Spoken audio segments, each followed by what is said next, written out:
കോളാമ്പി എന്ന് പറയുന്നത്. നിങ്ങളോടൊക്കെ എന്താ പറയുക, അറിവിലൊക്കെ പറയാറുണ്ട്.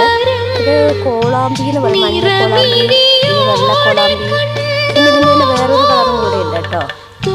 നിങ്ങളോടൊക്കെ എന്താ പറയാന്നറിയില്ല. അല്ലേ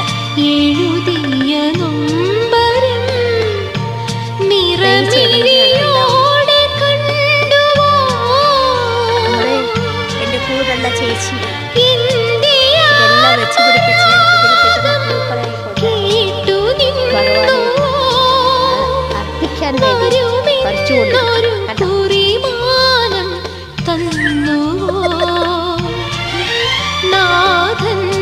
ദിവസവും ഇതിൻ്റെ പൂക്കൾ വലിച്ച് ഭഗവാനെ അർപ്പിച്ച് പൂജ കഴിച്ച് വരും. ഇത് നിറയെ